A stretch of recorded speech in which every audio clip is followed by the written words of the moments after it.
പിന്നെ എന്തെങ്കിലും വിശേഷം? സ്കൂളിൽ കഴിഞ്ഞതിന് ശേഷം എപ്പോഴല്ലേ കാണണേ? 2004 ശേഷം 20 വർഷം കഴിഞ്ഞിട്ട്. 20 വർഷം കഴിഞ്ഞിട്ട് കാണാല്ലേ? അതല്ലേ പക്ഷെ അങ്ങനെ ഫീൽ ചെയ്യണില്ല അല്ലേ? ഇന്നലെ കണ്ട പോലെ ഫീല്. പിന്നെ അത് മാത്രല്ല, ഞാൻ പറഞ്ഞുതരാം, ഇതിന്റെ ഇടയിൽ ഒരു ദിവസം ഞാൻ അതിന്റെ ബസ്സിൽ കണ്ടിട്ടുണ്ടായിരുന്നു. എനിക്ക് തോന്നുന്നു ഇവിടെ ഞാൻ അങ്ങനെയൊക്കെ ദർശനം കൊടുക്കാറുണ്ട്. അതെന്താ വെച്ചാലേ, ഞാനൊരു ബസ്സിലിരിക്കുമ്പോൾ നീ അപ്പുറത്തെ ബസ്സിൽ യൂണിഫോം ഒക്കെ ഇട്ട് അങ്ങനെ തൂങ്ങി നിൽക്കുന്നുണ്ടായിരുന്നു. യൂണിഫോം ഇട്ട്? അപ്പൊ ഏതാ കോളേജ് പഠിക്കുമ്പോഴേ? കോളേജ് വീട്ടൊക്കെയാണെന്നാണ് എനിക്ക് തോന്നുന്നത്. മറ്റേ വിദ്യയിലല്ലേ പഠിച്ചേ? അപ്പൊ അവിടെ നിന്ന് ഞാൻ തോന്നുന്നുണ്ട്. അപ്പൊ ഞാൻ അങ്ങനെ അയ്യോ രേഷ് മോഹൻ പക്ഷെ വിളിച്ചിട്ട് അല്ല, അപ്പുറത്തെ സൈഡിൽ അപ്പുറത്തെ ബസ്സിലാ. ഇത് നമ്മുടെ ഫ്രണ്ട്സിനൊക്കെ ഒരു സർപ്രൈസ് ആയിരിക്കും. അതെ, നല്ല കാര്യം. ഞങ്ങളുടെ സംഭാഷണം തുടങ്ങിക്കഴിഞ്ഞാൽ പിന്നെ അതെവിടെയാ നിൽക്കാന്ന് പറയാൻ പറ്റില്ല കേട്ടാ. അത് കാരണം ഞാൻ തുടക്കത്തിലേ തന്നെ പറയാണ്, ചാനൽ കാണാത്തവരാണെങ്കിൽ ഒന്ന് സബ്സ്ക്രൈബ് ചെയ്തേക്കണേ.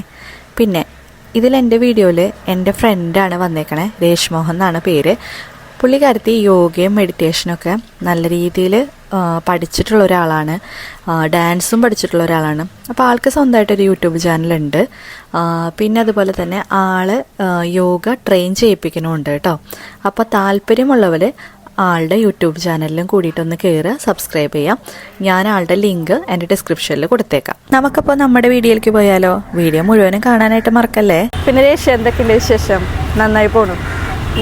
കുറേ വർഷങ്ങളായി വിചാരിച്ച് നടക്കുന്ന കാര്യം 2024 അവസാനമായപ്പോഴാണ് തുടങ്ങുന്നത്. അതെ, അത് മുമ്പ് തൊട്ടുള്ള ഇപ്പൊ യോഗ അല്ലെങ്കിൽ ഡാൻസ് എന്നൊക്കെ പറഞ്ഞിട്ടുണ്ടെങ്കിലും അതിനോട് അതെന്നെ പോവണം എന്നൊന്നും ഉണ്ടായില്ല. പക്ഷെ ഇപ്പൊ തന്നെ തീരുമാനിച്ചു, എങ്ങനെയൊക്കെ എനിക്ക് എത്തിപ്പെട്ടു. തീരുമാനിച്ചു എന്നേക്കാൾ നമ്മളുടെ സാഹചര്യങ്ങൾ നമ്മളെങ്ങനെ കൊണ്ടെത്തിക്കാണ്.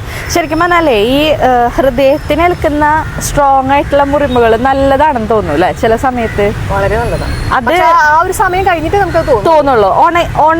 ഉണങ്ങണ വരെയും അതൊരു വല്ലാത്ത അവസ്ഥയാ. പക്ഷെ ഉണങ്ങി കഴിഞ്ഞാലുണ്ടല്ലോ നമ്മൾ വേറെ ആളായി. ആ ഒരു സമയം ഉണ്ടല്ലോ, ആ ഒരു ഉണങ്ങി കഴിഞ്ഞ് കിട്ടാനുള്ള സമയം വരെ നമ്മൾ പിടിച്ചു നിൽക്കണം. പക്ഷെ ആ ഒരു സമയത്തിനിടയ്ക്കാണ് എല്ലാം സംഭവിക്കുക. മിക്കവരും എന്താ പറയാ, ഗീവ് അപ്പ് ചെയ്യുക, നമ്മൾക്ക് പറ്റില്ല എന്ന് ഇട്ടെറിഞ്ഞു പോവാ. അതല്ലെങ്കിൽ നമ്മള് വിചാരിച്ചത് കിട്ടിയില്ല, അതൊരു വേദന. ആ ഒരു വേദന ചിലപ്പോൾ നമ്മളുടെ പേഴ്സണലിയുള്ള നഷ്ടം, ആൾക്കാരെ നഷ്ടം വരുന്നു. ഏതാണെങ്കിലും ഇതെല്ലാം വലിയ വലിയ മുറിവുകളാണ്. പക്ഷെ ആ മുറിവുകൾ നമുക്ക് തരുന്നൊരു അനുഭവം ഉണ്ടല്ലോ, അത് നമുക്ക് ഒരു സ്കൂളിലും അല്ലെങ്കിൽ ഒരു സ്ഥലത്തൊന്നും കിട്ടാത്ത രീതിയിലുള്ള കാര്യങ്ങളാണ്. അതിൽ നിന്നാണ് നമ്മളൊരു സ്ട്രോങ് ആയിട്ടുള്ള ഒരു പേഴ്സൺ ആയിട്ട് മാറുക അല്ലേ? ശരിക്കും അനുഭവങ്ങളാണ് നമ്മളെ ശരിയായിട്ടുള്ളൊരു വ്യക്തിയാക്കി മാറ്റും. പക്ഷെ അതും എല്ലായ്പ്പോഴും ആവണമെന്നില്ല കേട്ടോ. എല്ലാ അനുഭവങ്ങളിൽ നിന്നും നമ്മൾ പഠിക്കാൻ തുടങ്ങുകയാണെങ്കിൽ അധികം സമയം വേണ്ട. പിന്നെ അത് മാത്രമല്ല യേശു, ഇപ്പോഴത്തെ കാലഘട്ടത്തിൽ ഒരു പ്രത്യേകത ഉണ്ട്, ആർക്കും ആരെ കേൾക്കാൻ നേരില്ല, എല്ലാവരും ബിസിയാണ്. അപ്പോൾ നമ്മൾ ശരിക്കും പറഞ്ഞാലേ ഒരു വ്യക്തിനെ കേട്ടിരിക്കാൻ ഒരാളുള്ളെന്നുള്ളത് എല്ലാവർക്കും അത് ഭയങ്കര ഒരു ആശ്വാസമാണ്. സത്യമാട്ടോ. അത് എന്തുകൊണ്ടാണെന്ന് അറിയില്ല, ഇപ്പൊ ഈ കോവിഡിന് ശേഷം ഒന്നും കൂടെ കൂടി തോന്നുന്നു. കാരണം ഇപ്പൊ അതുവരെയ്ക്കും എന്തൊക്കെ പറഞ്ഞാലും നമ്മള് വീട്ടിൽ പോയി സ്വിച്ച് ഓൺ ചെയ്താൽ മാത്രമാണ് ആ TV നമുക്ക് കാണാൻ പറ്റുന്നത്. പക്ഷെ ഇപ്പൊ അങ്ങനെയല്ലല്ലോ, ഏത് നേരവും എന്തും നമുക്ക് കാണാമെന്നുള്ള അവസ്ഥ വന്നപ്പോ എവിടെ നമ്മൾ പരിധി വെക്കണം എന്ന് അറിയണില്ല. അതുകൊണ്ട് എന്താണെന്ന് വെച്ചാൽ നമുക്ക് ചെയ്യേണ്ട കാര്യങ്ങള് ഏതൊക്കെയാണ്, എന്തൊക്കെ വേണ്ടാന്നാട് തീരുമാനിക്കാൻ പറ്റാത്ത വിധത്തില് നമ്മളുടെ അതിരുകളൊക്കെ പോയി. ഇനി മറ്റുള്ളവരുടെ വിഷയം പോട്ടെ, നമുക്ക് നമ്മളറിയാനോ, നമ്മുടെ ഇഷ്ടങ്ങൾ അറിയാനോ, അല്ലെങ്കിൽ എനിക്ക് എന്താണ് എൻ്റെ ശരീരത്തിൽ സംഭവിക്കുന്നതെന്ന് അറിയാനോ പോലും നമുക്ക് സമയമില്ല. ഇതില് ഏറ്റവും വലിയ കാര്യം എന്താണെന്ന് വെച്ചാൽ, നമ്മളിപ്പോ ഇങ്ങനെ രാവിലെ എഴുന്നേറ്റാ തുടങ്ങി, ഇപ്പോൾ ഫസ്റ്റ് തന്നെ സ്റ്റാറ്റസ് അല്ലെങ്കിൽ രാവിലെ ഗുഡ് മോർണിംഗ് മെസ്സേജ്, വാട്സപ്പ്, അത് കഴിഞ്ഞ് ഫേസ്ബുക്ക്, എല്ലായിടത്തും നമ്മൾ കാണുന്നത് എന്താണെന്ന് വെച്ചാൽ ഒരുപാട് റീൽസുള്ള ലോകം. പക്ഷേ എന്തുണ്ടാവുന്ന വെച്ചാൽ നമ്മൾ ഇഷ്ടപ്പെടുന്ന ചിലപ്പോൾ അതായിരിക്കില്ല. പക്ഷെ അതിൽ കാണുമ്പോൾ ഇതാണ് നമ്മൾ കാണിക്കേണ്ടത്. ഇങ്ങനെ കാണിച്ചില്ലെങ്കിൽ നമുക്ക് വിലയില്ല. അതായത് നല്ല പെർഫെക്റ്റ് ആയിട്ടുള്ള ബോഡി, ശരീരം നല്ല 6 പാക്ക് വേണം, പിന്നെ കാണുമ്പോൾ നല്ല കളർ വേണം. അപ്പൊ നമ്മൾ ആ ഒരു അറിയാതെ തന്നെ നമ്മളുടെ ഉപബോധ മനസ്സും അല്ലേ സബ് കോൺഷ്യസ്ലി നമ്മൾ അങ്ങനെ ബ്രെയിൻ വാഷ്ഡ് ആയി പോവാ. എങ്ങനെയാന്ന് വെച്ചാൽ കുറച്ച് കഴിയുമ്പോഴേക്കും നമ്മൾക്ക് നമ്മളറിയാതെ നമുക്ക് ഈ ഓരോ പ്രോഡക്ട്സ് വാങ്ങിക്കാൻ തുടങ്ങും. നമ്മൾ മേക്കപ്പ് ചെയ്യാണ്ട് പുറത്തേക്ക് ഇറങ്ങാൻ പറ്റാത്ത അതെ അതെ അതെ. ഇപ്പൊ എന്താ പറയാ, ഇപ്പൊ ലിപ്സ്റ്റിക് ഇടുന്നവര് മേക്കപ്പ് ചെയ്യണവര് ഞാൻ ഇതാക്കല്ല, അതല്ലെങ്കിൽ ഞാനല്ല, അങ്ങനത്തെ ഒരു അവസ്ഥയായി. അതുപോലെ ഫിൽറ്റർ ഇട്ടില്ലെങ്കിൽ നമ്മള് അതെ ഫിൽറ്റർ ഇടാതെ ഫോട്ടോ എടുക്കരുത്. അത് ഇതൊക്കെ പക്ഷെ നമ്മൾ അറിയാതെ നമ്മളിലേക്ക് വന്ന് ചേരുകയാണ്. അപ്പൊ നമ്മളറിയാതെ നമ്മളെ തന്നെ മാറി. അപ്പൊ നമുക്കറിയില്ലേ ശരിക്കും നമ്മൾ ആരാ, നമുക്ക് എന്താ ഇഷ്ടം, നമുക്ക് എന്തൊക്കെ ചെയ്യാം ഒന്നും അറിയാം. വേറൊരാള് ചെയ്യാ, അത് ഞാൻ ചെയ്യാ. പക്ഷെ ഇതൊക്കെ ശരിക്കും നമ്മൾക്ക് ആഗ്രഹമുള്ളതാണോ? ഇതാണോ ശരിക്കും എന്റെ ആഗ്രഹം? ഇങ്ങനെയാണോ എനിക്ക് ജീവിക്കേണ്ടത്? അറിയില്ല. അതായത് ഇപ്പൊ രേഷ്യ എന്താണോ ചെയ്യണത് അത് ഞാൻ ചെയ്യാം. അപ്പൊ രേഷ്യ നല്ല സൂപ്പർ ആയിട്ടിരിക്കണം, അപ്പൊ ഞാൻ ഇതുപോലെ ചെയ്താൽ ഞാനും അതുപോലെ. അല്ല അപ്പുറത്തെ വീട്ടിലൊരു കാറ് വാങ്ങിച്ചു, അപ്പൊ എനിക്കും കാറ് വേണം. അല്ലാതെ എനിക്ക് ആ കാറിന്റെ ആവശ്യമുണ്ടോ, അല്ലെങ്കിൽ എനിക്ക് സ്കൂട്ടർ മതിയോ, എനിക്ക് സൈക്കിൾ മതിയോ, അങ്ങനെ ചിന്തിക്കാൻ നമ്മൾ മറന്നു പോകുന്നുണ്ട് അല്ലേ? എൻ്റെ ആവശ്യം എന്താണ് എന്നുള്ളത് നമ്മൾ ചിന്തിക്കണില്ല. അവിടെ ആ ഒരു സംഭവം എന്ന് പറയുന്നതാണ് നമ്മൾക്ക് വേണ്ടി ബാക്കി എല്ലാ ഡിസ്ട്രാക്ഷൻസിൽ നിന്നും മാറിയിട്ട് സമയം ചെലവഴിക്കണില്ല. നമുക്ക് എപ്പോഴും ഒന്നെങ്കിൽ ഫോണിൽ ബീപ്പ് അടിച്ചുകൊണ്ടിരിക്കണം, മെസ്സേജിന്റെ ടോൺ വരുന്നു, ഫേസ്ബുക്കിന്റെ, ഇൻസ്റ്റാഗ്രാമിന്റെ, ഇതൊന്നും അല്ലെങ്കിൽ നമ്മൾ യൂട്യൂബിൽ പോയി കാണും. അതെ അതെ അതെ. അപ്പൊ ഇങ്ങനെ ചെയ്തുകൊണ്ടിരിക്കുന്നോണം നമ്മളറിയാൻ സമയം ചെലവഴിക്കണില്ല. ഇല്ല. നമ്മളുടെ മനസ്സ്, നമ്മളുടെ ശരീരം നമുക്ക് ശരിക്കും അറിയുന്നില്ല നമ്മുടെ ശരീരത്തിൽ എന്തെങ്കിലും മാറ്റങ്ങൾ നടക്കുന്നുണ്ടോ. ഏറ്റവും അവസാന ഘട്ടത്തിൽ എന്തെങ്കിലും അസുഖം വരുമ്പോൾ മാത്രമാണ് ഇത് എങ്ങനെ ഈ അവസ്ഥയ്ക്ക് എത്തിയേ, ഞാൻ എൻ്റെ ശരീരത്തിന് എന്താ ഉണ്ടായേ അറിയില്ല. മെഡിറ്റേഷൻ എന്ന് പറയുന്ന ആ ഒരു സംഭവത്തിനെ കുറിച്ചിട്ട് രേഷ്ന എന്താ പറയാനുള്ളത്? ഇപ്പൊ കുറച്ചും സജീവ് പറഞ്ഞല്ലോ, നമ്മൾക്ക് അറിയണില്ല, നമ്മൾക്കറിയില്ല നമുക്ക് എന്താ വേണ്ടത്. ഈ നമ്മളെ അറിയുക എന്നൊരു പ്രോസസ്സിനെയാണ് മെഡിറ്റേഷൻ എന്ന് പറയുന്നത്. നമ്മളെ പുറമേയുള്ളവർ പറഞ്ഞിട്ടല്ല, അതായത് ഇന്നെ കാണാൻ നീ ഇങ്ങനെയാണ്, അത് പുറമേയുള്ളവരുടെ അഭിപ്രായം. പക്ഷെ ശരിക്കും ഞാൻ എങ്ങനെയാണ്, ശരിക്കും എൻ്റെ ഇഷ്ടങ്ങൾ എന്താ, ശരിക്കും എൻ്റെ താല്പര്യങ്ങൾ എന്താന്ന് അറിയാനുള്ള ഒരു പ്രക്രിയ, അതാണ് മെഡിറ്റേഷൻ. പച്ച മലയാളത്തിൽ പറഞ്ഞ പണ്ടൊക്കെ നമ്മൾ ധ്യാനം എന്ന് പറയും. പക്ഷെ ധ്യാനം എന്ന് പറയുമ്പോൾ അതൊരു റിലീജിയസ് ടോൺ വരും. ഹിന്ദുക്കൾ അല്ല. ഇപ്പൊ നോക്കുകയാണെങ്കിൽ നമ്മള് പള്ളികളിൽ പോയാൽ മുട്ടുകുത്തിയിരിക്കണം, അതൊരു യോഗ ആസനമാണ്. ആ മുട്ടുകുത്തിയിരുന്ന് പ്രാർത്ഥിക്കുമ്പോൾ നമുക്ക് ഒന്നും കൂടെ നമ്മളുടെ ശ്രദ്ധ നമ്മളെ മുമ്പിലുള്ള ഓൾട്ടറിലേക്ക് വരും. യേശു ക്രിസ്തു ആയിക്കോട്ടെ, ആരാണ്. നിസ്കാരം എങ്ങനെ ഇരിക്കുന്നത്, മുട്ടുകുത്തി ആ കാല് വെച്ചിരിക്കുന്നത് കറക്റ്റ് വജ്രാസനാണ്. പക്ഷെ ഇത് പറഞ്ഞ് ചിലപ്പോ അവർക്ക് അംഗീകരിക്കണമെന്നില്ല, പക്ഷെ സത്യമാണ്. അപ്പൊ ഇതെല്ലാം എന്തിനാ, നമ്മളുടെ ഫോക്കസ് കൊണ്ടുവരാൻ, നമ്മളുടെ ഏകാഗ്രമായ മനസ്സിനെ ഒരു പോയിന്റിലേക്ക്. ആ പോയിന്റ് ചിലപ്പോൾ ഈശ്വരനായിരിക്കാം, നമ്മളെ ശ്വാസമായിരിക്കാം. പക്ഷെ ഈ ശ്വാസം അല്ലെങ്കിൽ ഈശ്വരൻ എന്നൊക്കെ പറയുന്നത് ഒന്ന് തന്നെയാണ്. കാരണം ഇതൊന്നും നമുക്ക് കൺട്രോൾ ചെയ്യാൻ പറ്റില്ല. ഈ ശ്വാസം എന്ന് പറയുന്നത് എന്ന് നമ്മൾ എടുത്തു തുടങ്ങി, നമ്മളുടെ അമ്മയുടെ ഉദരത്തും പുറത്തു വന്ന ആ നിമിഷം തൊട്ട് നമ്മൾ എടുക്കുന്നു. അതിനു മുമ്പേ നമ്മളുടെ ഒരു അണ്ടവും ബീജവും ചേർന്ന ആ സിക്താണ്ടത്തിൽ നമ്മൾ ഇത്രയും വലുതായി. പക്ഷെ അതൊക്കെ എങ്ങനെ നടക്കും, നമ്മളൊന്നും ചെയ്തിട്ടല്ല, അത് തനിയെ സംഭവിക്കും. പക്ഷേ കുറെ കഴിയുമ്പോൾ എല്ലാവരും പറയുക 21 ദിവസത്തിന് ശേഷമാണ് നമ്മളുടെ ആ സിക്താണ്ടത്തിലേക്ക് ആത്മാവ് വരിക എന്ന് പറയും. അത് എത്രത്തോളം എന്ന് എനിക്കറിയില്ല. പക്ഷെ ആ ആത്മാവ് വന്നതിന് ശേഷം നമ്മൾ അതിനെ ശുദ്ധീകരിച്ചില്ലെങ്കിൽ നമ്മളുടെ സ്വത്വം അഥവാ നമ്മുടെ വ്യക്തിത്വം നഷ്ടപ്പെടുത്തേ. അതാണ് ഇപ്പൊ നടന്നുകൊണ്ടിരിക്കുന്നത്. നമുക്ക് സ്വന്തമായിട്ടൊന്നുമില്ല, നാട് ഓടുമ്പോ അതാണ് നടക്കുന്നത്. അതുകൊണ്ട് തന്നെ ധ്യാനം, മെഡിറ്റേഷൻ അല്ലെങ്കിൽ ഏറ്റവും സിമ്പിളായി പറഞ്ഞ തപസ്. പണ്ടൊക്കെ നമ്മൾ എപ്പോഴും TV വെക്കുമ്പോൾ എല്ലാത്തിലും ഉണ്ടാവും തപസ് ചെയ്യുക. പക്ഷെ അത് എന്താ തപസ് ചെയ്യണേ?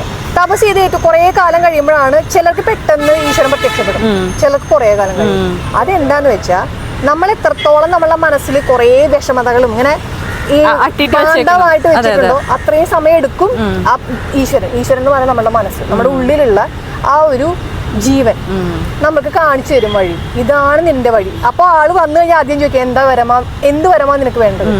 അതാണല്ലോ ഈ തപസ് തന്നെയാണ് ഈ മെഡിറ്റേഷൻ. അത് മെഡിറ്റേഷൻ എന്ന് പറഞ്ഞാൽ ഇംഗ്ലീഷിൽ പറഞ്ഞു, പക്ഷെ നമ്മൾ പണ്ട് മുതലേ കേട്ടിരിക്കുന്നു. നമ്മൾ അത്രയ്ക്കും പവർഫുള്ളാണ്, നമ്മൾ അത്രയ്ക്കും എനർജറ്റിക് ആണ്. നമുക്കൊരു അസുഖം ഉണ്ടായാലും അത് റിപ്പയർ ചെയ്യാനായിട്ട് നമ്മുടെ ബോഡിക്ക് പറ്റും.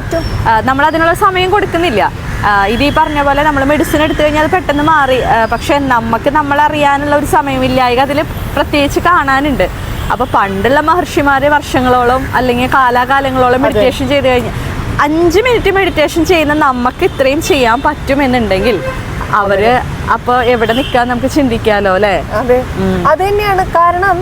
ഇപ്പൊ നമ്മളെല്ലായ്പ്പോഴും പറയുന്നുണ്ടല്ലോ ഡോക്ടറെ കാണുന്നു. ഇപ്പൊ കയ്യും കാലും പൊടിയുമ്പോ ശരിക്കും ഡോക്ടർമാരെന്താ ചെയ്യണേ?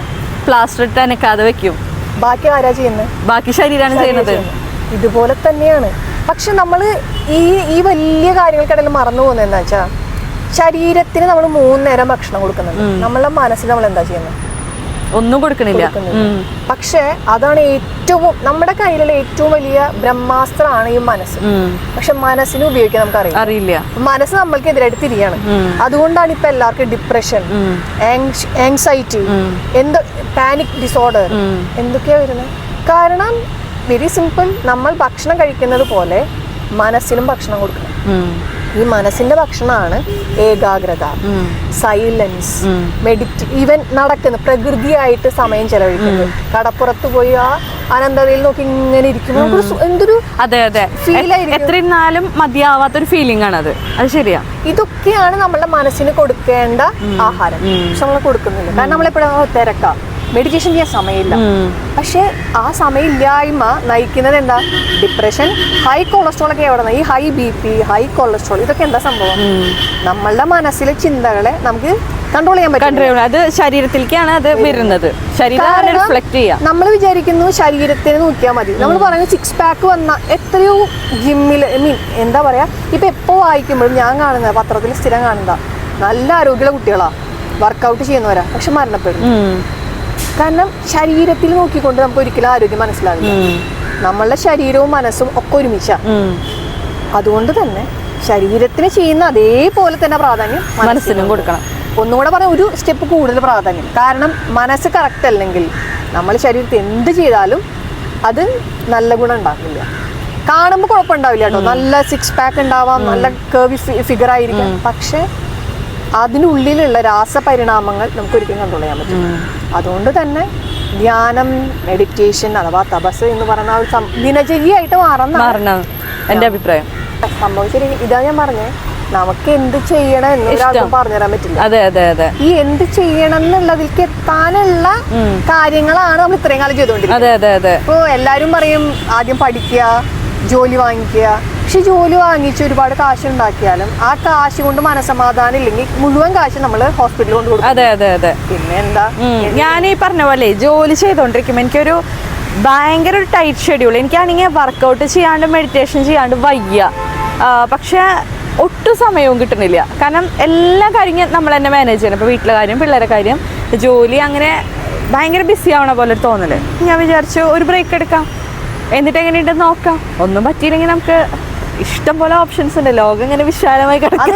അത് വളരെ സത്യമായിട്ടുള്ള കാര്യം. നമ്മൾ എപ്പോഴും എന്താ വെച്ചാൽ നമ്മളുടെ ഒരു മൈൻഡ് സെറ്റ് അഥവാ നമ്മളുടെ ഒരു സൊസൈറ്റി നമുക്ക് തന്നിട്ടുള്ള ഒരു മൈൻഡ് സെറ്റ് എന്താണെന്ന് വെച്ചാൽ സമയം പോകുന്നു, പ്രായം കടന്നുപോയി, പിന്നെ നിങ്ങൾക്ക് ഇനി നിങ്ങൾ എമേച്വർ തുടങ്ങേണ്ടി വരും, ബിഗിനർ ആയിട്ട് തുടങ്ങേണ്ടി വരും. പക്ഷെ തുടങ്ങിയാൽ എന്താ കുഴപ്പം?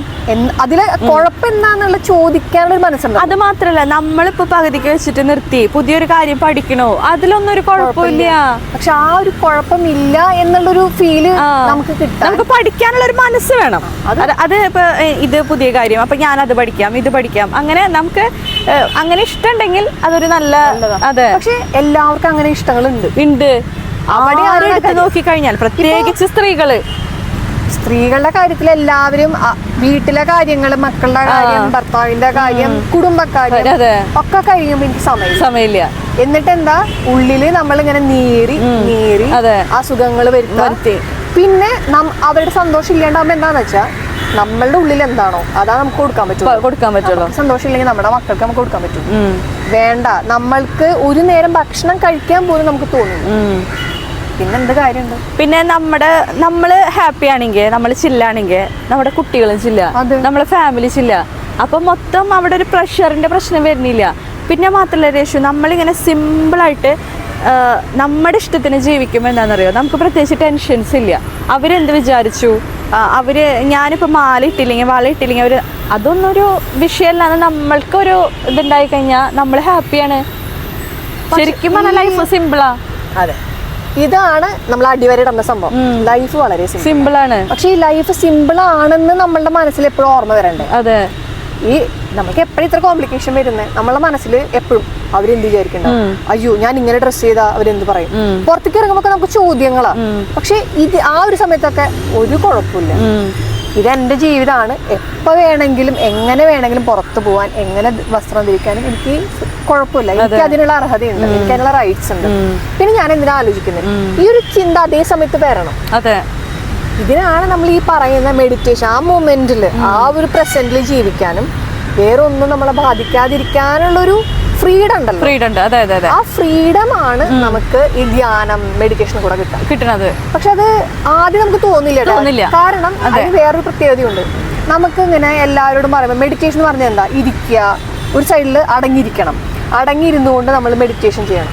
പക്ഷെ അത് സാധിക്കണം എന്നില്ല. കാരണം നമ്മളുടെ ഈ ക്യാരക്ടേഴ്സിൽ തന്നെ, അതായത് വ്യക്തിത്വത്തിൽ തന്നെ രാജസികമായത്, താമസികമായത്, സാത്വികമായത് എന്നൊക്കെ എല്ലാവർക്കും ഉണ്ട്. ഓരോരുത്തർക്കും അങ്ങനെ ശരീരമുണ്ട്. ആ ഓരോരുത്തരുടെയും ശരീരവും ക്യാരക്ടറും അറിഞ്ഞു വേണം നമ്മൾ മെഡിറ്റേഷൻ ചെയ്യാൻ.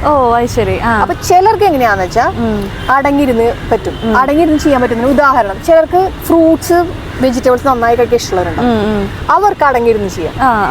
ചിലർക്ക് എരിവുള്ളത് കൂടുതൽ കഴിക്കാൻ, അവർക്ക് എങ്ങനെയാന്ന് വെച്ചാൽ അവർക്കപ്പോ ജപം ചെയ്യാം. അതായത് അവർക്കൊരു ശബ്ദം, അല്ലെങ്കിൽ ഓംകാരം കേൾക്കാം, അല്ലെങ്കിൽ മണിയടി ശബ്ദം കേൾക്കാം. അപ്പോൾ ഓരോരുത്തരുടെയും ആ ഒരു ഇഷ്ടങ്ങളും നോക്കിയിട്ട് എങ്ങനെ വേണമെങ്കിലും മെഡിറ്റേഷൻ ചെയ്യാം.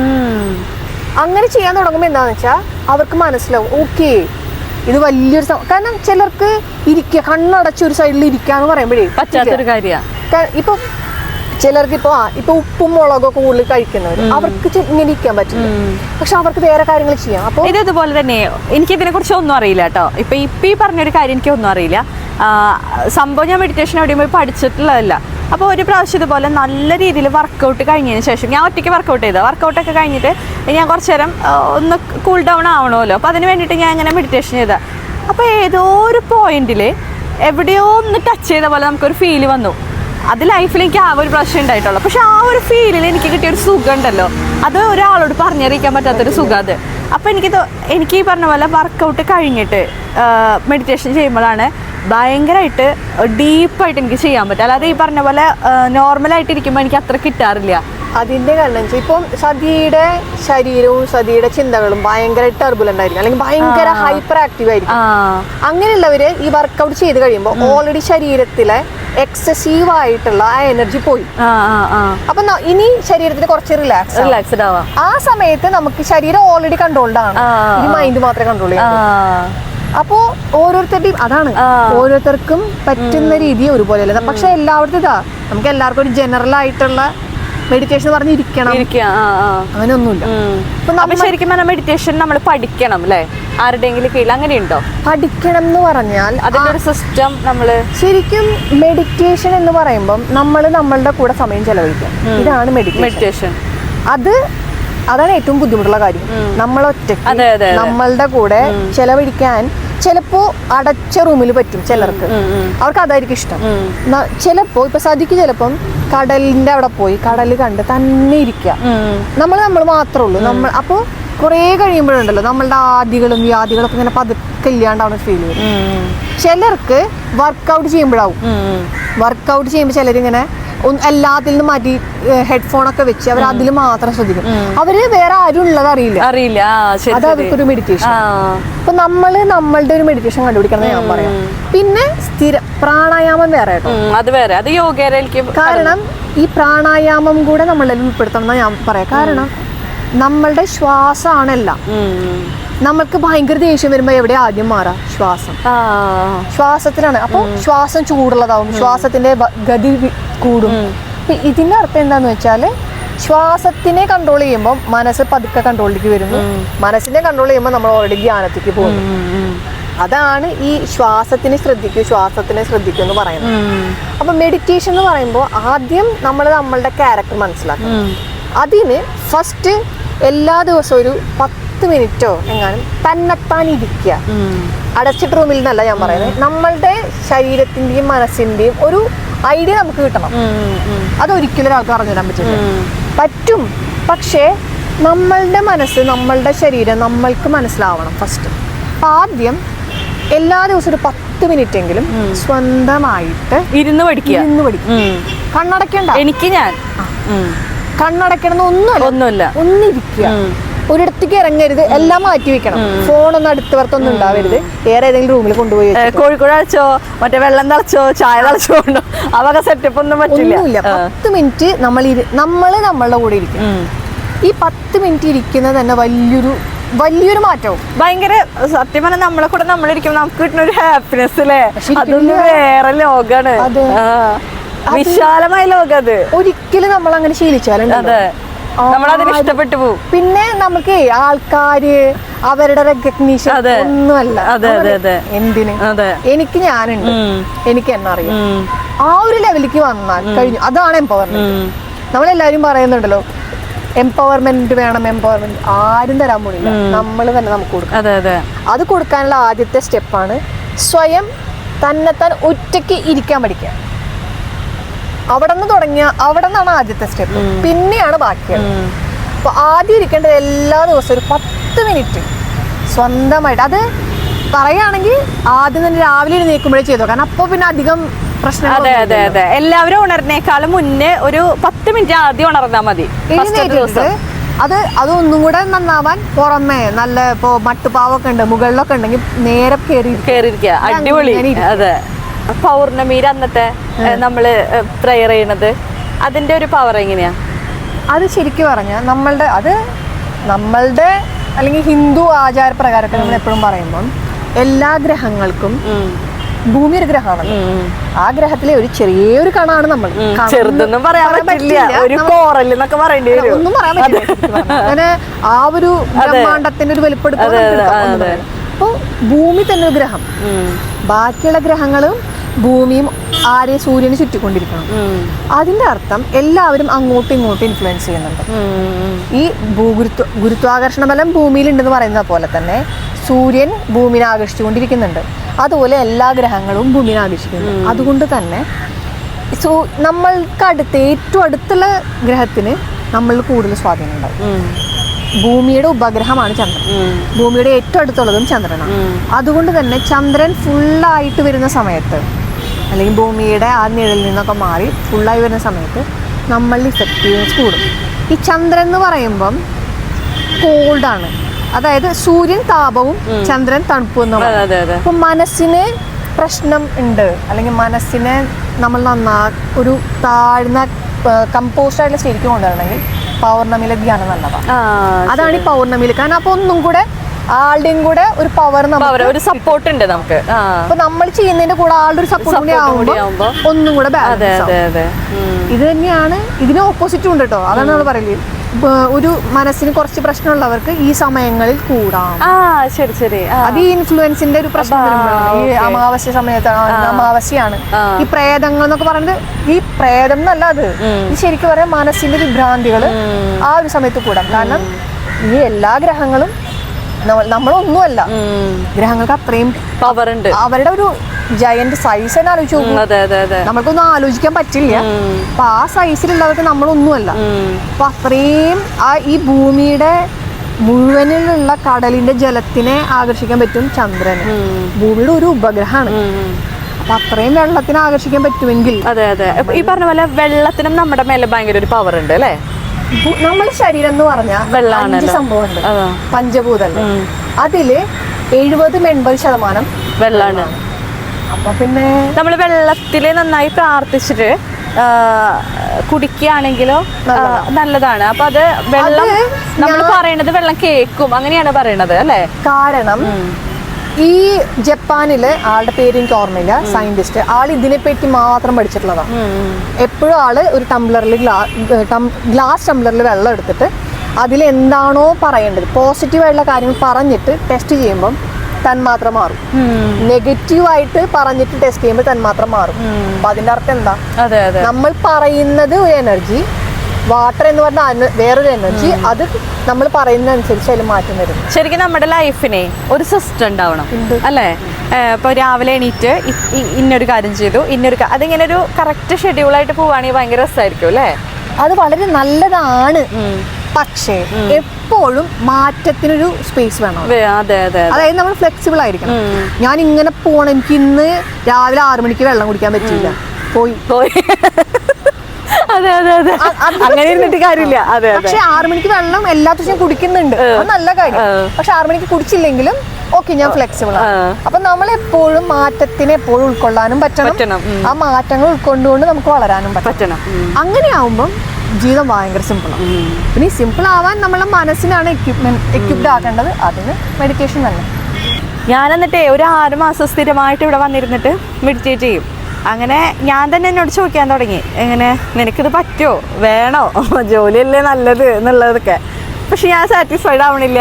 എത്ര നിർബന്ധിച്ചു. ഇപ്പം ഞാൻ ആരെങ്കിലുമൊക്കെ ഫോഴ്സ് ചെയ്തിട്ട് നമ്മൾ ജോലിയിൽ തന്നെ നിന്നാലും കൂടി വന്ന ഒരു 2 years അതിൻ്റെ മേലേക്ക് പോകാൻ പറ്റില്ലായിരുന്നു.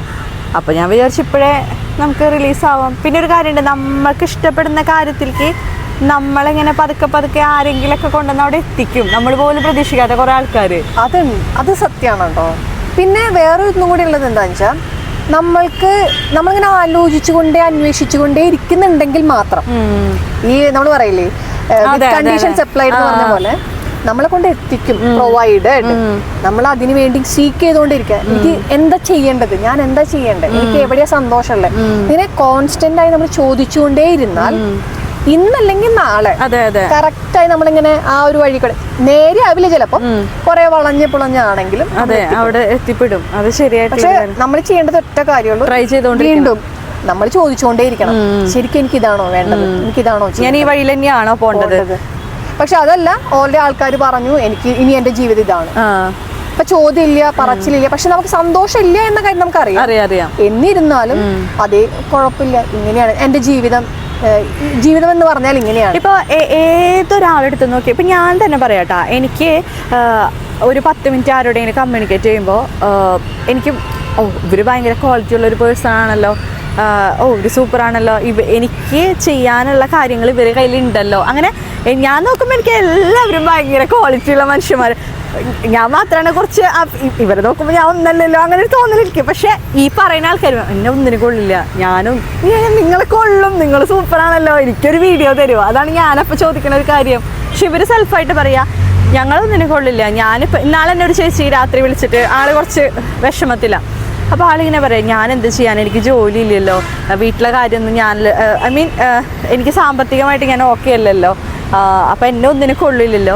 ഈ പുള്ളിക്കാരത്തെയാണ് വീട്ടിലെ എല്ലാ കാര്യങ്ങളും രാവിലെ നമ്മളൊരു സെർവൻറ്റിനെ വെച്ച് കഴിഞ്ഞാൽ പെർ മന്ത് എത്ര സാലറി കൊടുക്കണം, ആ സെർവൻറ്റിനോട് ചേച്ചി അത് ചെയ്യൂ, ചേച്ചി ഇത് ചെയ്യും, നമ്മൾ എത്ര പ്രാവശ്യം പറഞ്ഞാലാണ് അവരത് ചെയ്യുക. ഇതൊന്നും അറിയാണ്ട് ആരും പുറത്ത് പോയ ആൾക്കാരൊന്നും അറിയാണ്ട് വീട്ടിലെല്ലാ കാര്യങ്ങളും അത്രയും ഭംഗിയായിട്ട് ചെയ്യുന്ന ഒരാൾക്ക് എങ്ങനെ ക്വാളിറ്റി ഇല്ലാണ്ടാവണത്. എല്ലാവരും സ്വയം താഴ്ത്തുന്നു, അത് പോരാഞ്ഞിട്ട് വീട്ടിൽ ഓൾറെഡി താഴ്ത്താൻ ഇഷ്ടംപോലെ ആൾക്കാരുണ്ടാവും. നിന്നൊന്നിനും കൊള്ളൂലെന്ന് പറയാൻ. നിനക്ക് ആകെ കൂടെ എന്താ ചോറും കറിയും വെക്കാൻ അറിയാം, അതൊന്നും വെക്കട്ടെ, 2 ദിവസം വെക്കട്ടെ. അതെ. പക്ഷെ നമ്മള് അതുകൊണ്ടൊക്കെ തന്നെ എല്ലാവരിലും ഉണ്ട് കഴിവ്, എല്ലാവർക്കും ആഗ്രഹങ്ങളുണ്ട്. പക്ഷെ നമ്മൾ ഒരു പോയിന്റിൽ എത്തുമ്പോ കഴിഞ്ഞു ജീവിതം എന്ന് പറഞ്ഞ ഇത്രേ ഉള്ളൂ. ഞാൻ എന്നിട്ട് പക്ഷെ ഒരു ഉള്ളിൽ എന്താ വെച്ചാൽ എനിക്കൊന്നും ചെയ്യാൻ പറ്റില്ല, എനിക്ക് ഈ അടുക്കളയിൽ കിടന്ന് നരകിക്കാനാ വിധി. പുതിയ അടുക്കളയിൽ കിടന്ന് ഇത്രയും കാര്യങ്ങൾ സിസ്റ്റമാറ്റിക് ആട്ടെ, അതായത് ഇവിടെ ചോറ് തിളയ്ക്കുമ്പോൾ അവിടെ ചായ ഉണ്ടാക്കുന്നു, ചോറ് വാർക്കുന്നു, ഇത് ചെയ്യുന്ന ഒരാൾക്ക് ഈ ഭൂമിയിൽ എന്ത് പണിയും പഠിച്ചെടുക്കാൻ പറ്റും. പക്ഷെ അതാണ് പ്രശ്നം, നമ്മൾ മനസ്സിന് നമ്മളൊരു ടാസ്ക് കൊടുത്തില്ലെങ്കിൽ മനസ്സ് പറയാ നീലക്കൊന്നും പറ്റില്ല, ഒന്നും ശരിയല്ല. അപ്പോ അവിടെയാണ് നമ്മളുടെ തോൽവിയും അവിടെയാണ് നമ്മളുടെ വിജയത്തിനുള്ള കാരണം. പക്ഷെ ആ വിജയം നമുക്ക് വേണമെങ്കിൽ വേറെ ആർക്കൊന്നും ചെയ്യാൻ പറ്റില്ല. നമ്മളൊരു ചോദ്യമെങ്കിലും നമ്മൾ ചോദിക്കണം, ഞാൻ ശരിക്കും ഹാപ്പി ആണോ, എനിക്ക് എന്തെങ്കിലും ചെയ്യാൻ പറ്റുമോ, എനിക്ക് എവിടെയാണ് പോവേണ്ടത്. പക്ഷെ ആ ചോദ്യം നമ്മൾ ചോദിക്കാൻ. പിന്നെ വേറെ കുറെ ആൾക്കാരുണ്ട് കേട്ടോ, അവർക്ക് എങ്ങനെയാന്ന് വെച്ചാല് പെട്ടെന്ന് റിസൾട്ട് വേണം. ഒരു കാര്യം ചെയ്ത് ഒരു 10 ദിവസത്തിനുള്ളിൽ നമുക്ക് റിസൾട്ട് വേണം, അല്ലെങ്കിൽ പോയി എനിക്ക് ഇനി ഒന്നും ചെയ്യാൻ പറ്റില്ല, അങ്ങനത്തെ ആറ്റിറ്റ്യൂഡ്. അതായത് ഇപ്പോൾ ഒരു വാഴ വെക്കുകയാണെങ്കിൽ ആ വാഴയ്ക്കൊരു സമയമുണ്ട്, അതിൻ്റെ ഉള്ളിൽ അതിലൊരു കായ വരാനും അത് പഴുക്കാനൊരു സമയം, എന്നാലാണ് നമുക്ക് നല്ലൊരു കായ കഴിക്കാം. അങ്ങനെ ചിന്തിക്കാൻ പറ്റാത്ത കുറേ പേരുണ്ട്. പ്രകൃതിയിൽ നിന്ന് നമ്മളിങ്ങനെ ഭയങ്കര മാറിപ്പോയി. ഒരു ദിവസമെങ്കിലും നമ്മൾ പ്രകൃതിയിൽ സമയം ചെലവഴിക്കുന്നുണ്ട്, നമ്മൾ മണ്ണിൽ നടക്കുന്നുണ്ട്, കാറ്റ് കൊള്ളുന്നുണ്ട്, അതുപോലെ എല്ലാ ദിവസവും സൂര്യനെ കാണുന്നുണ്ട്. ഇതൊക്കെ കാണുമ്പം നമുക്ക് ഓട്ടോമാറ്റിക്കലി മനസ്സിലാവേണ്ട കാര്യം, രാവിലെ ആവണമെങ്കിൽ സ്ഥിരം രാവിലെ ആയിട്ട് ഇരിക്കാൻ പറ്റില്ല, രാത്രി വന്നിട്ട് പിന്നെയും രാവിലെ വരും. അതുപോലെ നമ്മള് രാത്രി എന്നൊരു മോശം കാര്യമല്ല. രാത്രി ഇല്ലെങ്കിൽ ഇപ്പൊ നമുക്ക് ഒരു ദിവസം ഉറങ്ങാതിരുന്ന ഓക്കെ, അത് 10-15 ദിവസം ഉറങ്ങാതിരിക്കാൻ പറ്റും. അപ്പൊ രാത്രി അത്യാവശ്യമാണ്. അപ്പോഴാണ് നമുക്ക് വെളിച്ചത്തിന്റെ വില അറിയാം. ഇതേപോലെ തന്നെ നമ്മൾക്ക് ഓരോ കാര്യത്തിനും അതിൻ്റെതായ സമയമുണ്ട്, അതിനുള്ള ഒരു സാഹചര്യമുണ്ട്. പിന്നെ പണ്ടൊക്കെ നമുക്ക് സമയം ഉണ്ടായിരുന്നു പറഞ്ഞാൽ നമ്മൾക്ക് അത് കറക്റ്റായിട്ട് മെഷർ ചെയ്യാൻ പറ്റുമായിരുന്നു. ഇപ്പം എന്തുകൊണ്ടാന്ന് വെച്ചാൽ ഈ എല്ലാതും സോഷ്യൽ മീഡിയയും മൊബൈൽ ഫോണും ഇന്റർനെറ്റും വന്നതോടെ നമുക്ക് ആ സമയത്തിന് ഇങ്ങനെ ബൗണ്ടറി ഇടാൻ പറ്റാണ്ടായി. ഇപ്പൊ നമ്മൾ വീട്ടിൽ വന്നാലും ഓഫീസിലെ മെയിൽ വരും, ഓഫീസിൽ നിന്ന് കോള് വരും. സത്യം, പണ്ട് നമ്മൾ സ്കൂളിൽ പഠിക്കുമ്പോൾ 5 മണിക്ക് ശേഷം പിന്നെ ആരും നമ്മൾ സ്കൂളിൽ എന്തൊക്കെ തോന്നിയ ദിവസം കാണിച്ചു എന്ന് വീട്ടിലറിയില്ല. നമ്മൾ പഠിച്ചോ ഇന്ന് എന്ത് പഠിക്കാൻ ഒന്നും വീട്ടിലറിയില്ല. ഇന്ന് കുട്ടികളെ കാര്യം കഷ്ടല്ലേ, വീട്ടിലെത്തിയാലും അപ്പൊ വാട്സ്ആപ്പ് ഗ്രൂപ്പിൽ വരും. അതെ, ഹോംവർക്ക് അത് ഇതെന്നൊക്കെ പറഞ്ഞിട്ട്. പക്ഷെ അതൊരു തരത്തില് എന്താ പറയാ, കടന്നു കയറ്റാ. നമ്മൾക്ക് നമ്മളുടേതായിട്ടുള്ള സമയമില്ല ഉണ്ടാവും. പക്ഷെ അങ്ങനെ ഇല്ലാന്നാവുന്നിടത്തോളം ഇന്നല്ലെങ്കിൽ നാളെ ബൗണ്ട് ടു ഹാപ്പൻ. എല്ലാവർക്കും ഈ ആങ്സൈറ്റി, ഡിപ്രഷൻ, പാനിക് ഡിസോർഡർ ഇതൊക്കെ അതങ്ങനെ ഓൾറെഡി സ്റ്റാർട്ടിങ് സ്റ്റേജിലാണ് എല്ലായിടത്തും. അങ്ങനെ ആർക്കും അറിയണില്ല എവിടെ നിർത്തണം, എവിടെ സ്റ്റോപ്പ് ചെയ്യണം, എവിടം വരെ. അതിപ്പോ നമ്മുടെ മനസ്സിന്റെ ഉള്ളിലേക്കുള്ള എൻട്രി ആണെങ്കിലും ഒരാൾക്ക് എവിടം വരെ കൊടുക്കണം. നമ്മളൊരു ഫ്രണ്ട്ഷിപ്പ് എന്ന് പറഞ്ഞിട്ട് അത് അങ്ങോട്ട് മരിച്ച് എല്ലാം അങ്ങനെയൊന്നും നമ്മൾ ചെയ്യാൻ പാടില്ല. അങ്ങനെയാണെങ്കിൽ പിന്നെ ആ പേഴ്സണ് അത് ചെയ്യാനുള്ള ഒരു ലിമിറ്റേഷൻ ഉണ്ടല്ലോ. അയാളല്ലേ തീരുമാനിക്കണം. നമുക്ക് അയാളെ മേലെ നിയന്ത്രിക്കാൻ പറ്റില്ല, പക്ഷെ നമുക്ക് നമ്മളെ നിയന്ത്രിക്കാലോ, അല്ലേ? അതെ. ഇത് പറഞ്ഞു വരുമ്പം എല്ലായിടത്തും തന്നെയാണ്. നമുക്ക് നമ്മളുടേതായിട്ടുള്ള ഒരു അതിർവരമ്പുകൾ എവിടെ വെക്കണം, ശരിക്കും നമുക്ക് എന്താണ് ആഗ്രഹം, എന്തൊക്കെ ഞാൻ ചെയ്യണം, ഞാൻ എന്ത് ചെയ്താലാണ് എനിക്ക് സന്തോഷം കിട്ടുക, ഇതൊക്കെ അറിയാൻ നമ്മൾ നമ്മളുടെ കൂടെയാണ് കൂടുതൽ സമയം ചെലവഴിക്കുന്നത്. ബാക്കി എല്ലാത്തിനേക്കാൾ എനിക്ക് എൻ്റെ കൂടെ സമയം ചെലവഴിക്കണം. അതിന് എല്ലാ ദിവസവും ഒരു കുറച്ച് നിശ്ചിത സമയം മാറ്റി വെക്കണം. നമ്മൾ ശരിക്കും പറഞ്ഞാലേ സന്തോഷം എന്ന് പറയുന്ന ഒരു കാര്യത്തിന് വേണ്ടിയിട്ടല്ല നമ്മളാരും ജീവിക്കുന്നത്. നമ്മൾ ജീവിക്കുന്നത് മുഴുവനും മറ്റുള്ളവരെ ബോധിപ്പിക്കാനും അവരെ മുന്നിൽ നല്ല സൂപ്പറാണ് വരുത്താനും, പിന്നെ അതുപോലെ തന്നെ ഞാനിപ്പോൾ ഭയങ്കര ടോപ്പ് പൊസിഷനിലാണ്, അങ്ങനെയുള്ള കുറേ കാര്യങ്ങളിലാണ്. അത് മറ്റുള്ളവർ പറയണം. എനിക്ക് തോന്നിയാൽ പോരാ. ചിലപ്പോൾ ഞാനിവിടെ ജോലി ചെയ്ത് കരഞ്ഞിട്ട് അവരിക്കുണ്ടാവും, പക്ഷെ എന്നാലും നിനക്ക് നല്ല ജോലിയാണല്ലോ, സാലറി ഉണ്ടല്ലോ, സന്തോഷമായി. സന്തോഷം നിലനിൽക്കണില്ല, ഇല്ല. ഇനി അടുത്ത ദിവസം വേറെ ആള് പറയണം. അതെ, ഇത് അവിടെയാണ് നമ്മളുടെ ഒക്കെ തിരിച്ചടി. നമ്മൾ ശരിക്കും നമ്മുടെ ഒരു ബേസ് സന്തോഷം, ഞാൻ ഹാപ്പി ആണോ എന്ന് ഞാൻ എപ്പോഴെങ്കിലും എന്നോടൊന്ന് ചോദിക്കണം. ഇവിടെ ഏറ്റവും വലിയ വിഷമം എന്താന്ന് വെച്ചാലേ, നമ്മൾ വിചാരിക്കണു നമ്മളുടെ എൻഡ് ഗോള് സന്തോഷമാണ്. വളരെ തെറ്റാ. നമ്മളുടെ സ്ഥിരം ജീവിക്കേണ്ട വഴിയാണ് സന്തോഷം. ഈ സന്തോഷത്തിൽ കൂടെ പോകുമ്പോൾ നമ്മളെ ചുറ്റുള്ളത് നന്നാവും, നമ്മൾ എത്തിപ്പെടുന്നതാണ് നമുക്ക് മോക്ഷം. അപ്പൊ സന്തോഷം ഇല്ലാണ്ട്, സമാധാനം ഇല്ലാതെ നമുക്കൊന്നും ചെയ്യാൻ പറ്റില്ല. ശരീരം നമുക്ക് റിസൾട്ട് തരില്ല, മനസ്സ് നമുക്ക് റിസൾട്ട് തരില്ല. അപ്പോൾ നമ്മളെല്ലാവരും എങ്ങനെയാന്ന് വെച്ചാൽ, ആദ്യം നമ്മൾ എന്താ കേൾക്കുന്നത്, സ്കൂളിൽ പഠിക്കുമ്പോൾ നിനക്ക് നല്ല മാർക്ക് വാങ്ങിച്ചു കഴിഞ്ഞാൽ നല്ലതാണ്, അപ്പൊ അതാണ് സന്തോഷം. അത് കഴിയുമ്പോഴേക്കും ഇല്ല, നല്ല ജോലി വേണം, നല്ല മാർക്ക് വാങ്ങിച്ച് നല്ല ഹൈ പൊസിഷനിൽ വേണം, അവിടെ എത്തുമ്പോൾ ഇനി അതിന്റെ പ്രൊമോഷൻ വേണം. ഒരിക്കലും എൻ്റെ അല്ല. അപ്പൊ എപ്പോഴും നമുക്ക് എന്താ, നമ്മുടെ സന്തോഷം ഇനി വരാൻ പോണേ നമ്മൾ നോക്കിക്കൊണ്ടിരിക്കും. അവിടെ ആയിരിക്കും, ചിലപ്പോൾ അവിടെ ആയിരിക്കും. അവിടെയല്ല, നമ്മൾ ഈ പോകുന്ന വഴിയാണ് സന്തോഷം. നമ്മൾ ഇപ്പൊ ഇരിക്കുന്ന സമയത്ത് എന്ത് സംഭവിക്കണം എന്നുള്ളതാണ് കാര്യം. അവിടെ സന്തോഷം ഇല്ലെങ്കിൽ കഴിഞ്ഞു. അത് എന്നാണത് പൊട്ടി പോവാൻ പോകുന്നതെന്ന് മാത്രം നോക്കിയാൽ മതി. പക്ഷെ അത് എത്രത്തോളം എല്ലാവർക്കും മനസ്സിലാവും എന്നുള്ളതാണ്. പക്ഷെ ഞാൻ ഒരു കാര്യം പറയട്ടെ, എനിക്ക് എൻ്റെ മനസ്സിലുള്ള കുറേ കാര്യങ്ങൾ, ഇതൊന്നും ഞാൻ ഒരുപാട് പുസ്തകം വായിക്കുന്ന ഒരാളല്ല, അല്ലെങ്കിൽ ഞാൻ ഒരുപാട് റെഫറൻസ് നോക്കി പോണ ഒരാളൊന്നുമല്ല. പക്ഷെ ഇതൊക്കെ നമുക്ക് മനസ്സിൽ നമ്മൾ ഓരോരുത്തരെ കാണുമ്പോൾ, അല്ലെങ്കിൽ നമ്മുടെ ഓരോ സിറ്റുവേഷനിൽ നിന്ന് എനിക്ക് തന്നെ തോന്നിയിട്ടുള്ള കുറേ കാര്യങ്ങളാണ്. അപ്പോൾ എൻ്റെ ഈ ചിന്താഗതിയായിട്ട് ആരോട് കമ്മ്യൂണിക്കേറ്റ് ചെയ്ത് കഴിഞ്ഞാലും ആർക്കും അത്, പക്ഷെ എല്ലാവർക്കും എന്നോട് കമ്മ്യൂണിക്കേറ്റ് ചെയ്യാൻ ഇഷ്ടമാണ്. അവർ ചിലപ്പോൾ അവരുടെ സങ്കടങ്ങളൊക്കെ വന്ന് പറയുമ്പോൾ ഒന്ന് കംഫർട്ട് ആവുന്നുണ്ടെന്ന് അവർക്ക് തോന്നുന്നുണ്ടായിരിക്കും. പക്ഷെ നമ്മുടെ ഈ മനസ്സിലുള്ള കാര്യങ്ങളോ ആശയങ്ങളൊന്നും ഒരാളോട് എനിക്ക് ഷെയർ ചെയ്യാൻ പറ്റാറില്ല. ഈ വേൾഡിൽ അതെനിക്ക് ഷെയർ ചെയ്യാൻ പറ്റുന്ന ഏക വ്യക്തിയാണ്. കാരണം നമ്മൾ പറയണത്, അല്ലെങ്കിൽ അതിങ്ങനെയാണ്, അതിനേക്കാൾ കുറച്ചും കൂടി നല്ലൊരു കാര്യം ഇതാണ് എന്ന് പറഞ്ഞു തരാനായിട്ട് എനിക്ക് ഒരുപാട് ഫ്രണ്ട്സ് ഉണ്ട്. പക്ഷെ നമ്മളിപ്പോൾ 20 വർഷം കഴിഞ്ഞിട്ടാണ് നേരിട്ട് കാണുന്നത്. ഫോണിൽ നമ്മൾ ഇടയ്ക്ക് ചാറ്റ് ചെയ്യാറുണ്ട്, സ്റ്റാറ്റസ് ഒക്കെ കാണുമ്പോൾ അങ്ങനെ. പക്ഷെ എന്നാലും എൻ്റെ ചിന്താഗതികളുമായിട്ട് നല്ല രീതിയിൽ ചേർന്ന് നിൽക്കുന്ന ഒരേ ഒരാളാണ് രേഷു. സത്യം. എനിക്ക് വേറെ ആരോടും ഇപ്പം എൻ്റെ മനസ്സിലുള്ള കുറേ കാര്യങ്ങളാണ് ഞാൻ ചോദിച്ചത്, അല്ലെങ്കിൽ എൻ്റെ കാര്യങ്ങൾ ഞാൻ ഷെയർ ചെയ്തത്. അപ്പോൾ അതിനെക്കുറിച്ച് കൃത്യമായിട്ടുള്ളൊരു മറുപടി, അല്ലെങ്കിൽ ഇതാണ് അതിൻ്റെ ഒരു സൊല്യൂഷൻ എന്നൊക്കെ നമുക്ക് മനസ്സിലാക്കി തരാനായിട്ട്, അല്ലെങ്കിൽ ശരിക്കും പറഞ്ഞിട്ടുണ്ടെങ്കിൽ നമുക്ക് നമ്മുടെ ഒരു റേഞ്ച് വേറെ ഞാൻ തോന്നുന്നുണ്ട് അല്ലേ? അതുകൊണ്ടായിരിക്കും നമ്മളതാണ് കൂടുതൽ അന്വേഷിച്ചുകൊണ്ടിരിക്കുന്നത്. അതെ, അത് നമ്മളെപ്പോഴും അന്വേഷിച്ചുകൊണ്ടിരിക്കുമ്പോൾ ഉത്തരങ്ങൾ തന്നെത്താൻ വരും എന്ന് പറയും, അല്ലെങ്കിൽ ഉത്തരങ്ങളിലേക്ക് നമ്മൾ എത്തിപ്പെടും.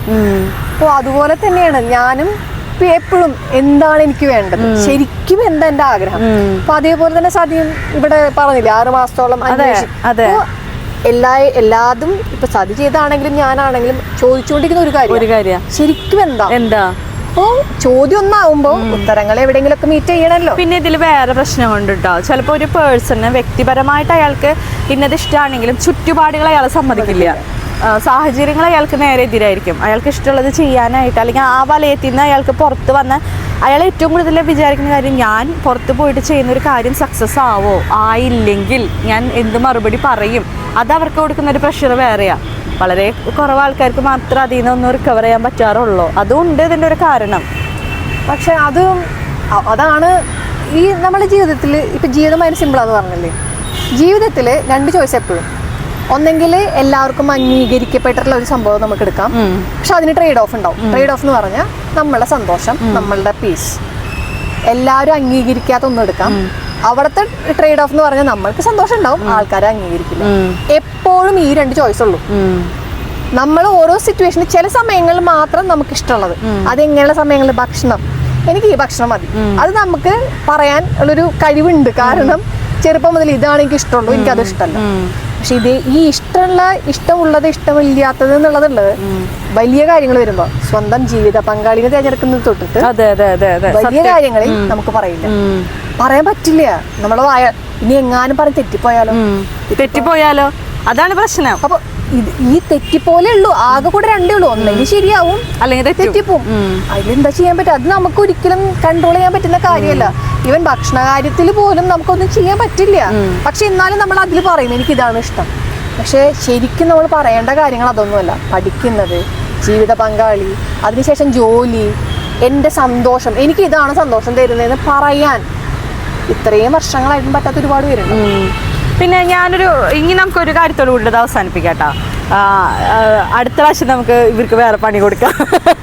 അതെന്താ വെച്ചാൽ ഇപ്പം എനിക്കൊരു എന്താ പറയുക, ഒരു സ്വഭാവം, എനിക്കൊരു മാറ്റം വേണമെന്ന് ഞാൻ ആഗ്രഹിക്കണം ഏതെങ്കിലും ഒരു കാര്യത്തിൽ. ഈവൻ ഇപ്പം എന്താ പറയുക, ഫോർ എക്സാമ്പിൾ എൻ്റെ ഡയറ്റ് ഇപ്പോൾ, അല്ലെങ്കിൽ ഞാൻ വായിക്കുന്നത്, എനിക്ക് കൃത്യമായിട്ട് ഒരു ദിവസം ഒരു 2 പേജ് പുസ്തകം വായിക്കണം. അതെൻ്റെ ഒരു ഹാബിറ്റാക്കി എനിക്ക് മാറ്റണം. അപ്പോൾ ഞാൻ അതിന് വേണ്ടിയിട്ട് ഫസ്റ്റ് തന്നെ എന്തായിരിക്കാം ചെയ്യേണ്ട ഒരു കാര്യം? ആദ്യം തന്നെ ഇപ്പം ഈ വായിക്കണം എന്ന് പറയുമ്പോൾ ഉദാഹരണം പറഞ്ഞത് വായന, നമുക്കിഷ്ടമുള്ളത് ഇപ്പോൾ വായിക്കാന്ന് പറഞ്ഞാൽ ആദ്യം തന്നെ മെഡിറ്റേഷൻ ബുക്ക് എടുത്ത് വായിക്കാൻ തുടങ്ങിയാൽ ചിലപ്പോൾ അതോടുകൂടെ നിൽക്കും. ആദ്യം വേണ്ടത് എനിക്ക് എന്താണ് ഇഷ്ടം, അവിടെയും നമ്മൾ എന്താണ് ഇഷ്ടം. ചിലപ്പം സതിക്ക് ഭയങ്കര ഡിറ്റക്റ്റീവ് നോവൽസ് ആവും ഇഷ്ടം, അത് വായിക്കണം. അത് പക്ഷെ ആദ്യം വായിച്ച ബുക്ക് ആദ്യം വായിക്കുന്ന സമയത്ത് ഒരു 2 പേജ് വായിക്കുമ്പോഴേക്കും നമുക്ക് ഇഷ്ടം തോന്നില്ലെങ്കിൽ ഉടൻ വിടുക, അടുത്ത വിഭാഗം എടുത്ത് നോക്കാം. സെൽഫ് ഹെൽപ്പ് ആണോ ഇഷ്ടം, നോവലുകളാണോ ഇഷ്ടം, ചെറുകഥകളാണോ ഇഷ്ടം, അങ്ങനെ മാറ്റി മാറ്റി പരീക്ഷിച്ച് വരുമ്പോൾ ഏതെങ്കിലും ഒരു സ്ഥലത്ത് നമ്മൾ ഉറക്കും, കറക്റ്റ് ഇത് കുഴപ്പമില്ല. അതെ, ഒരു പുസ്തകം നമ്മൾ തിരഞ്ഞെടുക്കുമ്പോൾ നമ്മുടെ ക്യാരക്ടറിനും കൂടി നമ്മൾ അവിടെ മനസ്സിലാക്കുകയാണല്ലോ. അതെ, വീണ്ടും വരുന്നത് നമ്മളെ പറ്റി അറിയാം. പക്ഷെ ആദ്യം ഇപ്പൊ വായന തുടങ്ങണമെങ്കിൽ പോലും ആദ്യം വേണ്ടത് നമുക്ക് എന്താണ് വായിക്കാൻ ഇഷ്ടം എന്ന് അറിയണം. അപ്പൊ ആദ്യത്തിൽ നമുക്ക് മനസ്സിലായില്ല എന്ന് വരും. ഫസ്റ്റ് തന്നെ വേണ്ടെന്ന് വെക്കരുത്. ഇങ്ങനെ ആദ്യം ഒരു പേജ് വായിച്ചു നോക്കുക, പറ്റണില്ലേ അടുത്ത് വേറെ ടൈപ്പ് വായിച്ചു നോക്കുക, നോവൽ വായിച്ചു നോക്കുക, അതിൽ ചെറുകഥകൾ വായിക്കുക, അല്ലെങ്കിൽ യാത്ര വിവരണങ്ങൾ വായിക്കുക. എവിടെയെങ്കിലും നമുക്ക് ഇഷ്ടം കിട്ടും, ഉറപ്പായിട്ടും കിട്ടും. അപ്പോൾ അത് കണ്ടുപിടിച്ചു കഴിഞ്ഞാൽ പിന്നെ ഈസിയാ. പിന്നെ പുതുതായിട്ടൊരു ഹാബിറ്റ് ഉണ്ടാക്കുന്നതിനേക്കാൾ ഓൾറെഡി ഉള്ളൊരു ഹാബിറ്റിന്റെ കൂടെ സ്റ്റാക്ക് ചെയ്യുന്നതാണ് ഏറ്റവും നല്ലത്. എന്ന് വെച്ചാൽ ഞാൻ പല്ല് തേച്ചാൽ ഉടൻ വെള്ളം കുടിക്കും. അപ്പൊ പല്ല് തേക്കുന്ന എന്തുണ്ടല്ലോ, ആ പല്ല് തേച്ചാൽ ഉടൻ വെള്ളം കുടിക്കാന്ന് പറയുമ്പോൾ അത് എളുപ്പമാവും, കാരണം ഓൾറെഡി ഉള്ളതിന്റെ കൂടെ. അതുപോലെ ഞാൻ രാത്രി ഭക്ഷണം കഴിച്ചാൽ ഉടൻ ആ ഭക്ഷണം കഴിച്ച ടേബിളിൽ ഇരുന്ന് 2 പേജ് വായിക്കും. Okay okay. ആ അങ്ങനെ ആകുമ്പോൾ എന്താ ഗുണം വെച്ചാൽ എല്ലാ ദിവസം ചെയ്യുന്ന ഒരു സംഭവം അതിന്റെ കൂടെ നമ്മൾ ഇതും കൂടെ ചേർക്കും. ഇത് നമ്മൾ ഫോളോ ചെയ്യും. അതല്ലാതെ ഒറ്റയ്ക്ക് ഇന്ന സമയത്ത് ഞാൻ വായിക്കും നടക്കില്ല. ഓക്കെ. ഇപ്പൊ എന്ത് പുതുതായി തുടങ്ങുമ്പോഴും അതിനോട് അസോസിയേറ്റ് ചെയ്യാൻ പറ്റുന്ന ഏതെങ്കിലും ഒരെണ്ണം കണ്ടുപിടിക്കുക, എന്നിട്ട് അവിടെ അതിന്റെ കൂടെ ചേർക്കുക, ട്രൈ ചെയ്യുക. പിന്നെ ട്രൈ ചെയ്യുമ്പോൾ ഇങ്ങനെയൊക്കെയാണ്. ആദ്യം ചിലപ്പം എനിക്ക് ഇഷ്ടപ്പെടുന്നത് ഈ സെൽഫ് ഹെൽപ്പ് ബുക്സ് വായിക്കാനാണ്. കാരണം എങ്ങനെ എനിക്ക് ഗ്രോത്ത് ഉണ്ടാകും ഇപ്പൊ എന്ന് പറഞ്ഞാൽ വളരെ ഇമ്പോർട്ടന്റ്. ഇപ്പൊ എനിക്ക് ചായ ഇഷ്ടം എന്ന് വെച്ചാൽ കുറച്ച് കാലം ഞാൻ കാപ്പി മാറ്റി പിടിക്കും. അതൊക്കെ സത്യം. കുറച്ചു കാലം മുമ്പ് വരെ എനിക്ക് ഇഷ്ടമുണ്ടായിരുന്നത് ഈ എന്താ പറയാ ഡിറ്റക്റ്റീവ്സ് നോവൽസ് ഒക്കെ ഞാൻ വായിക്കുമായിരുന്നു. ഇപ്പോ അതിനും കുറച്ച് മുമ്പ് എനിക്ക് ഹൊറർ നോവൽസ് ആയിരുന്നു. എൻ്റെ ഇഷ്ടാനിഷ്ടങ്ങൾ മാറുന്നുണ്ട്. അതുപോലെ തന്നെ അത് നമുക്ക് പക്ഷെ വീണ്ടും നമുക്ക് മനസ്സിലാവണം. അതെ അതെ. എന്റെ ഇഷ്ടം മാറിയുണ്ട്. മുമ്പ് എനിക്ക് ഭയങ്കര ഇഷ്ടമായിരുന്നു ചായ. ഇപ്പൊ എനിക്ക് പാല് കുടിക്കാൻ പറ്റില്ല. പാലിലുണ്ട് ഒരു സാധനം ചെയ്യാൻ പറ്റില്ല. മാറും. അപ്പൊ മാറ്റം എന്നത് അനിവാര്യമാണ്. നമുക്കൊന്നും ചെയ്യാൻ പറ്റില്ല. പക്ഷെ ആ മാറ്റത്തെ നമ്മൾ എങ്ങനെ ഉൾക്കൊള്ളുന്നു അത്രേ ഉള്ളൂ. പറഞ്ഞു വരുന്ന നമ്മളിപ്പോ പല പല മേഖലകൾ പറഞ്ഞു. മെഡിറ്റേഷൻ പറഞ്ഞു, നമ്മൾക്ക് ആഗ്രഹങ്ങൾ ഉണ്ടായിട്ട് അടിച്ചമർത്തി കൊണ്ടു നടക്കുന്നു പറഞ്ഞു. പക്ഷെ ഇതെല്ലാം വിരൽ ചൂണ്ട ഒരൊറ്റ കാര്യമാണ്, നമ്മൾ ഹാപ്പി ആയിട്ടിരിക്കണം. അതാണ് അൾട്ടിമേറ്റ്. കാരണം അത് എൻ്റെ മക്കൾ വലുതായി മക്കൾക്ക് നല്ല ജോലി കിട്ടി എനിക്ക് ഹാപ്പി ആവും. ഒരിക്കലല്ല, സത്യം. ആദ്യം ഞാനൊരു കാര്യം പറയട്ടെ രേഷു, അവർക്ക് ദൈവം കൊടുത്തേക്കണേ അതേ സമയം നമുക്ക് തന്നു. നമ്മൾ എന്ത് ചെയ്തു എന്ന ചോദ്യത്തിനോട് മറുപടി ഉണ്ടോ? പിന്നെ നമ്മൾ എന്തിനാണ് അവരിൽ നിന്ന് പ്രതീക്ഷിക്കുന്നത്? അവിടെയാണ്. പിന്നെ അത് നമ്മൾ കൊടുക്കുന്നതെന്ന് വെച്ചാൽ നമ്മളുടെ ആ ഒരു ബേർഡൻ കൂടെ അവർക്ക് കൊടുക്കുക, എന്നിട്ട് അവരുടെ ജീവിതം കൂടെ നരകാം. അങ്ങനെ ആരും ചെയ്യരുത്. നമ്മളുടെ സന്തോഷം നമ്മളുടെ കയ്യിൽ. ഈ കൈകൾ വെച്ച് ഈ ശരീരം വെച്ച് നമ്മൾക്ക് ചെയ്തുകൊണ്ട് നേടിയെടുക്കാൻ പറ്റുന്നതാണ് നമ്മുടെ സന്തോഷം. അതെ. അപ്പൊ അതിനു വേണ്ടി അറ്റ്ലീസ്റ്റ് കുറച്ചെങ്കിലും കാര്യങ്ങൾ ചെയ്യാം. ആ ഒരൊറ്റ എന്താ പറയുക ആ ആശയത്തിലാണ് നമ്മുടെ ജീവിതം. നമ്മളുടെ സന്തോഷം നമ്മുടെ കയ്യിലാണ്. നമ്മൾ തീരുമാനിച്ചാൽ നമുക്ക് എന്തും ചെയ്യാം. ഞങ്ങൾ രണ്ടുപേരും ഒരു 20 വർഷത്തിന് ശേഷമാണ് കണ്ടുമുട്ടുന്നത്. ഒരു 5ാം ക്ലാസ് തൊട്ട് 10ാം ക്ലാസ് വരെ ഒരുമിച്ച് പഠിച്ച ആൾക്കാരാണ്. നല്ല സുഹൃത്തുക്കളായിരുന്നില്ല, ജസ്റ്റ് സുഹൃത്തുക്കളായിരുന്നു. പക്ഷെ വലുതായപ്പോൾ ഞങ്ങൾ മെസ്സേജ് ഇടാനും എൻ്റെ സ്റ്റാറ്റസ് കാണുമ്പോൾ രേഷ് അതിന് സൂപ്പർ, അപ്പോൾ രേഷിനെ കാണുമ്പോൾ ഞാൻ അങ്ങനെ മനസ്സിലായി ഞങ്ങളുടെ ഇഷ്ടങ്ങൾ. അല്ലെങ്കിൽ ഇങ്ങനെ 2 ആൾക്കാർ വന്നിട്ട് ഈ ഒരു അറ്റത്തേക്ക് മുട്ടി തുടങ്ങുകയാണെന്ന് മനസ്സിലായപ്പോൾ ഞങ്ങൾ കമ്മ്യൂണിക്കേറ്റ് ചെയ്യാൻ തുടങ്ങി. അപ്പോൾ ആള് നാട്ടിലുള്ള ആളല്ല. അപ്പോൾ നാട്ടിൽ വന്നപ്പോൾ ഞാൻ ചോദിച്ചു എനിക്ക് വേണ്ടിയിട്ട്, അതായത് ഇത് സത്യം പറഞ്ഞാൽ നിങ്ങൾക്ക് വേണ്ടിയുള്ള ഒരു വീഡിയോ ആണോ എന്ന് ചോദിച്ചാൽ അല്ല, ഞാൻ അറിയാൻ ആഗ്രഹിച്ച അല്ലെങ്കിൽ എനിക്ക് സംസാരിക്കാൻ ഞാൻ ഇഷ്ടപ്പെടുന്ന കുറച്ച് കാര്യങ്ങളെക്കുറിച്ചാണ് സംസാരിച്ചത്. അപ്പോൾ ഇതിൻ്റെ ഒരു ബേസ് എന്ന് പറയുന്നത് സന്തോഷമാണ്. സമാധാനമായിട്ട് സന്തോഷമായിട്ട് ജീവിക്കുന്ന കാര്യത്തിന് എല്ലാവരും പ്രയോറിറ്റി കൊടുക്കണം എന്നാണ് ഞങ്ങളുടെ രണ്ടുപേരുടെ ഒരു ആഗ്രഹം. സത്യം. ആദ്യം സ്വയം ഹാപ്പി ആയിട്ടിരിക്കണം, എങ്കിലേ നമ്മളുടെ ചുറ്റുമുള്ളവരും സമാധാനമായി സന്തോഷമായിട്ടിരിക്കുന്നു. അതുകൊണ്ട് തന്നെ ഇപ്പോൾ എൻ്റെ ചുറ്റുള്ള എല്ലാവരും ദേഷ്യത്തിലാണെങ്കിൽ അതിൻ്റെ അർത്ഥം നമ്മളും ദേഷ്യത്തിലാണ് ജീവിക്കുന്നത്. അതുകൊണ്ട് ദയവായിട്ട് അവനവൻ്റെ ആരോഗ്യം അവനവൻ്റെ സന്തോഷം ഫസ്റ്റ് പ്രയോറിറ്റി, അത് കഴിഞ്ഞിട്ട് ബാക്കി എന്തും ചെയ്തോളൂ. അത്രയേ ഉള്ളൂ കേട്ടോ.